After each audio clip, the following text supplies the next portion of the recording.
नमस्कार साथियों। दुनिया के हर किसी काम में अगर कहीं छोटी मोटी गलती हो भी जाती है तो उसकी थोड़ी सी गुंजाइश होती है।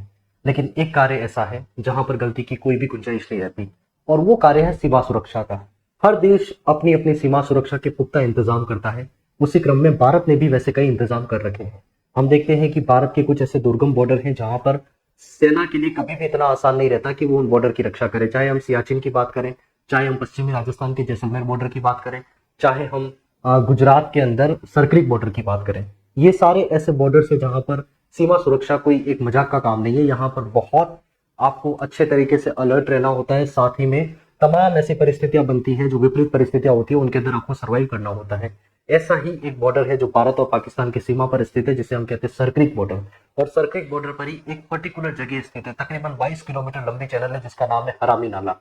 वैसे हो सकता है आप में से कई लोगों को ये नाम थोड़ा अजीब लगे, थोड़ा अब्यूजिव लगे, लेकिन वास्तविक स्थिति यही है। इस नाले को इसी नाम से जाना जाता है। क्यों आखिरकार ये नाला एक बार फिर से चर्चा में आया, ठीक है। आज ही के द हिंदू न्यूज़पेपर के अंदर एक आर्टिकल इसके ऊपर प्रकाशित हुआ है, जो मैं आपको यहाँ बता देता हूँ क्यों हम इसके ऊपर आज वापस चर्चा करने के लिए बैठे हैं। ये देखना, spotlighting another border point the rock channel. इसको हम इंग्लिश में कहते हैं रॉक चैनल, ठीक है, और वहीं हिंदी में हम इसे कहते हैं हरामी नाला, ठीक है। हरामी नाला इसका नाम। देखते हैं क्या चुनौतियां है। सबसे पहला यहाँ पर इसकी लोकेशन के बारे में कुछ चीजें मैं आपको बता देता हूँ। पहले देखते हैं चर्चा के प्रमुख बिंदु हमारे सामने क्या क्या रहेंगे। पहली बात तो ये हाल ही में चर्चा में क्यों आया, क्योंकि कारण है कि अगस्त महीने में गृह मंत्री अमित शाह ने भी इस जगह के ऊपर, हरामी नाला बॉर्डर के ऊपर, एक विजिट किया था। इसके बाद सरक्रिक जो है वो क्या है, हम उसकी बात करेंगे। हरामी नाला जो है वो क्या है, उसकी बात करेंगे। अलग अलग जारी किए गए नक्शे, क्योंकि पाकिस्तान एक अलग ही मत रखता है इसके अंदर और भारत का मत थोड़ा अलग है। कैसे होती है यहाँ निगरानी, ये भी बहुत बड़ा चुनौतीपूर्ण काम है। और एटीवी और बीओपी क्या होते हैं, वो ठानवे का सिद्धांत जो है वो इस संबंध में क्या कहता है, तमाम पक्षों को हम कवर करेंगे। इस वीडियो को पूरा देखने के बाद हरामी नाला बॉर्डर के बारे में किसी भी तरीके का कोई भी डाउट जो है वो आपके मन में नहीं रहेगा। आते हैं यहाँ, शुरुआत करते हैं। सबसे पहला समझते हैं क्या है सरक्रिक। आप यहाँ पर देख पा रहे हैं, ये भारत का जो एरिया है, जो गुजरात का सरक्रिक है ना, यहां से लगाकर आप देख रहे हैं ये वाला एरिया जो, और यहीं पर पाकिस्तान का एक रीजन आता है जिसे हम कहते हैं सिंध, ठीक है। ये क्या है, पाकिस्तान का सिंध का एरिया है। समझना इसको बड़ा अच्छे तरीके से। हम क्या यहाँ पर बताना चाह रहे हैं आपको, 1 minute, let me change the colour of the pen. Okay, अब पाकिस्तान और भारत के बीच में यहाँ पर सीमा विवाद क्या है। यहां पर आपको एक लाइन दिख रही होगी, रेड लाइन। ये रेड लाइन जो है, ये रेड लाइन को भारत मानता है कि भारत और पाकिस्तान की सरक्रिक की सीमा जो है वो ये वाली सीमा है, ठीक है। वहीं पर पाकिस्तान मानता है कि जो ओरिजिनल सीमा है वो ये वाली सीमा है। तो आप ये कह सकते हो कि ये जो इतना भाग है हमारा, ये आज भी विवादों के अंदर कहीं ना कहीं पर है, और इस वजह से यहाँ पर पुख्ता इंतजाम भी हमें करने पड़ते हैं सुरक्षा के, ठीक है। इतनी बात समझना। इसके बाद यहाँ पे आप देख सकते हो, red line is the border claimed by India. ये इंडिया क्लेम करता है, बॉर्डर है हमारा। और ग्रीन लाइन जो है उसे कौन क्लेम करता है, पाकिस्तान क्लेम करता है, ठीक है। और ये पूरा रीजन है हमारा, ये पूरा बेल्ट जो है वो सरक्रिक का बेल्ट है, इसे याद रखें, ठीक है। तो एक लाइन ऐसी है जो यहाँ पर आप देख पा रहे हैं, ग्रीन लाइन है, जैसे पाकिस्तान बॉर्डर क्लेम करता है कि ये एक्चुअल बॉर्डर है, और यहाँ पे जो रेड लाइन है उसे कहता है इंडिया जो है वो अपना बॉर्डर बताता है, ठीक है। आगे हम देखते हैं अब हरामी नाला क्या है। जैसे हमने अभी बात करी कि यहाँ पर जो अपनी लाइन है ग्रीन लाइन, और यहाँ पर है रेड लाइन। इस बॉर्डर के बीच में ही एक जगह, जैसे यहाँ पर ये अरब सागर है, आप देख रहे हो पूरा, यहाँ अरब सागर का पानी भी आपको दिख रहा होगा। इसके बाद इस जगह के ऊपर, ये सरक्रिक के अंदर ही एक छोटा सा नाला है, लगभग इसे 22 किलोमीटर के आसपास लंबी चैनल है, और उस नाले का नाम है हरामी नाला, ठीक है। अब ये क्या है, इंग्लिश में इसे कहते हैं ट्रेचरस, है ना। ट्रेचरस का अर्थ होता है कि एक इस तरीके की चीज जो धोखा देती है हमें, है ना। और धोखा कैसे देती है वो भी हम आगे देखेंगे, यहां समझेंगे। ये क्या है, actually 22 kilometre 22 kilometre long channel है, cock screwing through Pak India and section of 96 kilometre long disputed Sir Creek area. ये 96 किलोमीटर का जो अपना डिस्प्यूटेड का मतलब होता है विवादित, ठीक है। Gets its name because it's a haven for infiltrators and smugglers notorious for changing its course tidally and seasonally. यहाँ क्या समझना आप इसे ये नाम क्यों मिलता है। सबसे पहली बात तो ये कि पाकिस्तान से बहुत सारे स्मगलर जो है, घुसपैठिए हैं, वो भारत के अंदर यहाँ पे आते हैं। आपको नहीं पता हो तो, जिस समय हमारे यहाँ पे 26/11 का हमला हुआ था, 26/11 के हमले के अंदर जब कसाब वगैरह ये जो बड़े बड़े आतंकवादी थे, उनकी एंट्री जो है, ऐसा माना जाता है कि वो भी कहां से हुई थी, इस नाले से हुई थी। मतलब आतंकवादी जो है वो यहाँ पर लगातार अपनी ओर से घुसपैठ करते रहते हैं। पहला कारण ये है। दूसरा कारण है यहाँ पर फिशिंग का। ये जो एरिया है बेसिकली फिशिंग के लिए पूरी तरीके से प्रतिबंधित है। यहाँ पर आप किसी भी तरीके से फिशिंग नहीं कर सकते। पर इसके बावजूद भी यहाँ पर कुछ इंपॉर्टेंट मछलियां पाई जाती है, जैसे हम प्रॉन की बात करें, हम झींगा की बात करें, ये मछलियां यहाँ पर पाई जाती है जो इकोनॉमिकली बहुत ज्यादा वायबल है। तो प्रयास रहता है कि मछुआरों का कि जाके उन मछलियों को पकड़े। दूसरी बात ये। तीसरी बात यहाँ पर आप देखते हो कि सर इसका टाइड चेंज होता रहता है, इसे मैं अलग स्लाइड के ऊपर समझाऊंगा क्या चीज है ये, ठीक है।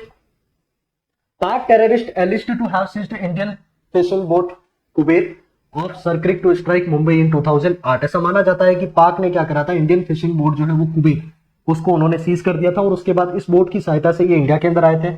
Abundant Pak boats regularly seize from fishing is banned but the channel with lots of prawn, prawn एक तरीके की मछली है, रेड सैल्मन है, is a favourite of Pak and Indian fisherman. चाहे भारतीय मछुआरों की बात करें चाहे पाकिस्तानी मछुआरों की बात करें, दोनों का प्रयास होता है कि इन मछलियों को वो लोग पकड़े, ठीक है।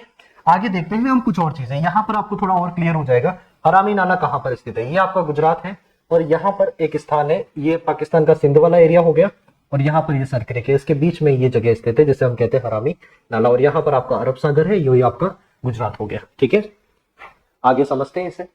चर्चा में क्यों, जैसा कि अभी आपको मैंने बताया कि संपादकीय जो आया था उसमें एक बार फिर से इस नाले को लेकर इसकी सुरक्षा इंतजामों की, सुरक्षा व्यवस्था की चुनौतियां और प्रगति की जानकारी जो है वो हमें मिली है यहाँ से। इस साल के अगस्त में गृह मंत्री अमित शाह जो है वहां पर दौरा करके आते हैं, एक सर्विलियंस टावर जो है उसका भी उद्घाटन करके आते हैं, मतलब एक ऊंचा खंबा है जहां पर रह के इंडियन जो बीएसएफ है वो वहां पर निगरानी कर सके कि चारों तरफ नजर बढ़ा रखे, एक पैनी नजर, ईगल आइज व्यू जो है वो वहां से बने। बीएसएफ की सबसे चुनौतीपूर्ण पेट्रोलिंग में एक जगह ये है, तो है इसको भी हम देखेंगे आगे। अब देखो थोड़ा इसके बारे में बेसिक डिटेल समझान लेते हैं। हरामी नाला जो है गुजरात के अंदर 22 किलोमीटर लंबा एक समुद्री चैनल है, ठीक है, 22 किलोमीटर लंबा, जैसे ये वाला पाकिस्तान हो गया और यहाँ पर ये हमारा सरक्रिक वाला एरिया हो गया, ये इस तरीके से 22 किलोमीटर लंबा क्या है, ये एक नाला है, ठीक है, और भारत और पाकिस्तान की सीमा को बांटता है। इसका एक बड़ा हिस्सा अरब सागर के नमकीन पानी से डूबा रहता है, मतलब ये जो अरब सागर का पानी यहाँ पर आता है इसके नमकीन पानी से क्या होता है, ये इसका एक हिस्सा जो है वो डूबा रहता है, ठीक है। तो एक बड़े भाग में दलदल है, वहीं पर हम देखते हैं एक बहुत बड़ा भाग जो है वो दलदल का शिकार है, ठीक है। करीब 8 किलोमीटर के इस हिस्से में दलदल है, इसका एक हिस्सा राजस्थान के बाड़मेर को भी छूता है। समुद्र ज्वार के आने से इस क्षेत्र में एक जैसी स्थिति नहीं रहती। एक्चुअली क्या होता है, दिन में ऐसा माना जाता है यहाँ पे 2 बार ज्वार आते हैं, ज्वार मतलब समुद्री लहरें जो है वो यहाँ पर आती है। अब देखना सबसे चुनौतीपूर्ण काम क्या है, मानो जैसे कि यहाँ पर ये आपका नाला स्थित है, ठीक है।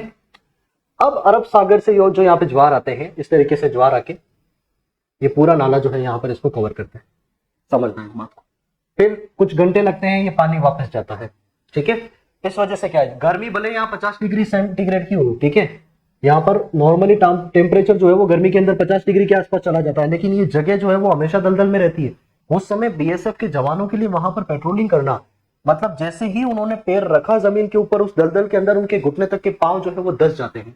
उस कंडीशन में अगर हमारी बीएसएफ जो है वहां पर पेट्रोलिंग करती है तो नो डाउट सैल्यूटेबल वर्क है ना। यहां से ये दलदल पूरा बना रहता है।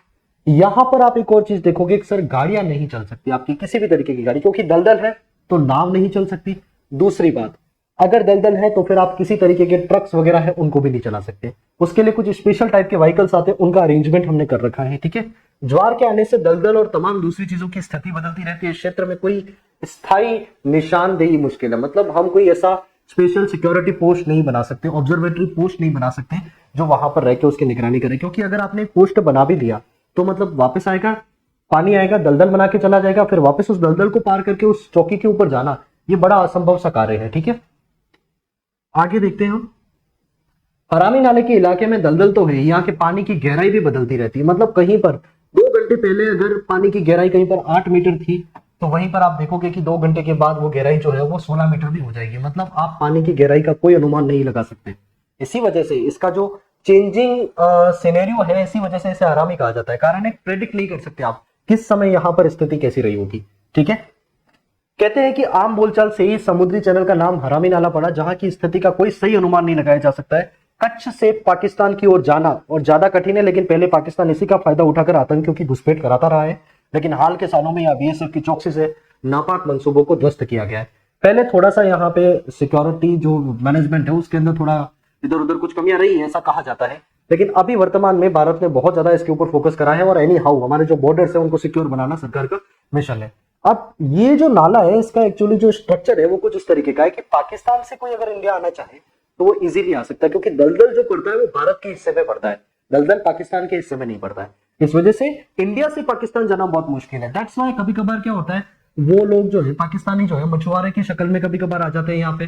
कभी कभार आप देखते हो कि फोर्सेस के ड्रेसेस पहन के भी वो यहाँ पर आके चले जाते हैं और फिर इंडिया के अंदर आके और जो भी है उनकी आतंकी गतिविधियों को वो प्रोत्साहन देते हैं। ये तरीके की चीजें हम देखते हैं। आगे देखते हैं, रावी नाले पर कोई स्थायी पोस्ट नहीं है, ध्यान रखना है इस बात को। यहाँ के बॉर्डर की सुरक्षा के लिए एक तैरने वाली पोस्ट बना रखी है, ठीक है, इसको ध्यान रखना, जिसे हम कहते हैं बॉर्डर आउटपोस्ट। बॉर्डर आउटपोस्ट, उसका फोटो बताऊंगा मैं अभी आपको कैसी वो बॉर्डर आउटपोस्ट है, ठीक है। 2008 में कितनी बड़ी बात है कि भारतीय सेना जो 26/11 में हमला हुआ था, 26/11 का हमला, वहां के जो आतंकी इंडिया के अंदर घुसे थे वो भी इसी पोस्ट से आए थे इंडिया के अंदर, ठीक है। इनमें अजमल कसाब बहुत फेमस आतंकवादी, इसका नाम भी जरूर सुना होगा आपने, ठीक है। फिर देखते हैं, मुंबई में तबाही मचाई थी। मुंबई हमले के बाद कच्छ से लगी पाकिस्तान की सीमा पर लगातार मुस्तैदी बढ़ाई जा रही है। यहाँ पर बीएसएफ के क्रोकोडाइल कमांडो होते हैं। यहाँ पर जो कमांडो है ना, उनको कहते हैं क्रोकोडाइल कमांडो। क्रोकोडाइल कमांडो जो है वो उनकी पेस की वजह से जाने जाते हैं, लंबे समय तक पानी में स्विम करने की वजह से जाने जाते हैं।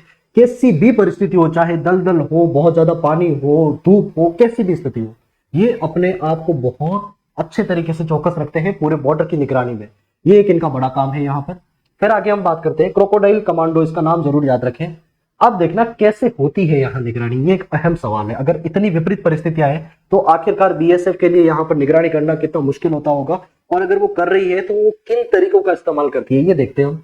बीएसएफ को इन तरीकों के अति विकट परिस्थितियों के बावजूद एक बॉर्डर आउटपोस्ट बीओपी कायम कर रखी है, ठीक है। बीओपी को मैं आपको बता देता हूँ क्या है बीओपी, इसे देखते हैं। बार बार इसका नाम आ रहा है तो क्लियर हो जाएगा आपके दिमाग में इसका इमेज पूरा।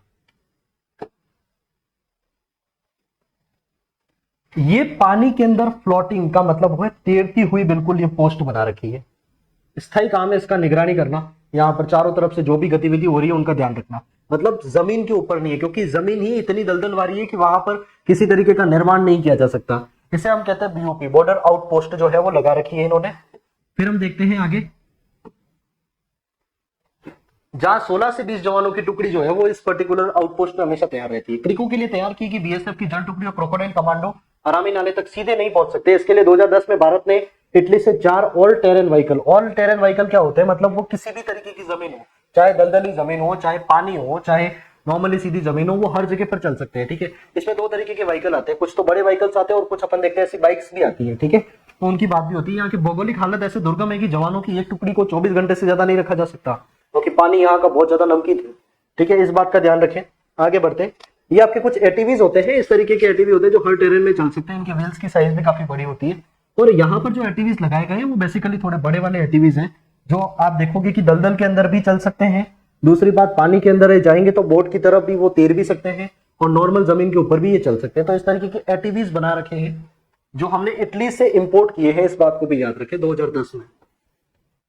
फिर बात करते हैं सरक्रिक का जो मूल नाम है वो नाम था बाणगंगा, ठीक है। पाकिस्तान की बात है तो पाकिस्तान ने 1914 में हुए राव महाराजा कच्छ के जो महाराजा थे, राव महाराजा, और सिंध की सरकार। अब क्यों विवाद क्यों है, क्योंकि दो नक्शे हैं इस संबंध में। एक नक्शा वो है जो 1925 में बनाया गया था, जिसका समर्थन भारत करता है।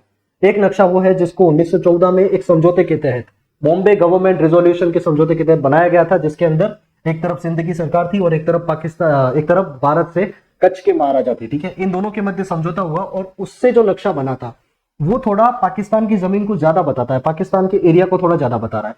पाकिस्तान उस नक्शे को मान्यता देता है। वहीं पर हम भारत की बात करें तो भारत जो है 1925 के अंदर बनाए गए एक नक्शे को मान्यता देता है। तो मतलब दो नक्शों की मान्यता है जो है वो अलग अलग है। भारत किसी और चीज को मानता है, पाकिस्तान किसी और चीज को मानता है। इस तरीके की जगह जो होती है वहां पर अपने टेरेन का निर्धारण करने के लिए, अपनी सीमा का निर्धारण करने के लिए एक नियम भी अप्लाई होता है, जिसे हम कहते हैं थलवेक का नियम, ठीक है। थलवेक का नियम क्या कहता है हम उसको भी देखेंगे, और भारत जो है वो थलवेक का नियम का समर्थन करता है, क्योंकि वैश्विक पटल के ऊपर कई अलग अलग बॉर्डर्स का निर्धारण जो है वो इससे किया गया है। बॉम्बे गवर्नमेंट रेजोल्यूशन के तहत 1914 में, कब की बात है ये, 1914 में जो बना मैप है उसका समर्थन करता है पाकिस्तान। वही भारत बात करें तो भारत जो है वो 1925 के अंदर एक समझौते के तहत मैप बनाया गया था, उसका समर्थन करता है। अब हम बात करते हैं थालवेक का नियम क्या है। इस सिद्धांत का कहना है कि 2 राज्यों या देशों के बीच नदी की सीमाओं को जल निकाय के बीच में विभाजित किया गया। जैसे मानो एक राज्य ये है और एक राज्य अपना ये है, और यहां बीच में अगर पानी है, ठीक है, यहां बीच में पानी है, अगर वहां जल निकाय नौका संचालन योग्य है, और वो जो जल निकाय है यहां पर अगर नावें चल सकती है, तो इसका मतलब है कि ये जो टेरेन है, जैसे ये पानी वाला टेरेन हो गया, तो आधा तो इस देश के अंदर आएगा और आधा जो है वो इस देश के अंदर आएगा। इसे हम कहते हैं थालवेग का नियम, और भारत पूरे तरीके से थालवेग के नियम का समर्थन करता है। जैसे आप देखेंगे यहाँ पर जो फर्स्ट स्लाइड है अपनी, यहाँ पे इसको देखना एक बार के लिए, भारत कैसे थालवेग के नियम को भी यहाँ पर मान रहा है।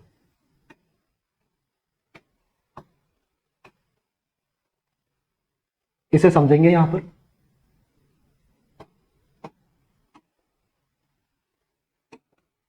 यहां देखना, भारत जिस बॉर्डर को मान रहा है वो ये वाला बॉर्डर है, आप देख रहे हैं बिल्कुल मध्य से गुजर रहा है। और पाकिस्तान जिस बॉर्डर को मान रहा है वो ये वाला बॉर्डर मान रहा है, जो कि बिल्कुल यहां पर भारत के करीब है। तो मतलब अगर हम दो टेरेन है, दो लैंड एरियाज है, उन्हें अगर किसी पानी के द्वारा विभाजित किया जा रहा है और वो नौका गम्य है जहां पे नावें चल सकती हैं, तो उसका आधा भाग इस देश का होगा, आधा भाग इस देश का होगा। ये कहता है थालवेग का नियम, और भारत इस नियम का पूरे तरीके से समर्थन करता है। सो आई होप सो चीजें बहुत अच्छे तरीके से आपके सामने क्लियर हुई है। पूरा प्रयास करा है हमने इस पूरे मुद्दे को, आरामी नाला विवाद को अच्छे तरीके से आपके सामने रखा जाए। ठीक है, अगर आपको ये हमारे प्रयास जो है वो थोड़े सही लगते हैं तो आप एक ही तरीके से हमारा सपोर्ट कर सकते हैं। चैनल को सब्सक्राइब करें, लाइक करें और इसे अपने साथियों के साथ शेयर भी जरूर करें। ठीक है, नमस्कार साथियों, जय हिंद, जय भारत। फिर मिलते हैं एक और नए वीडियो के साथ। नमस्कार।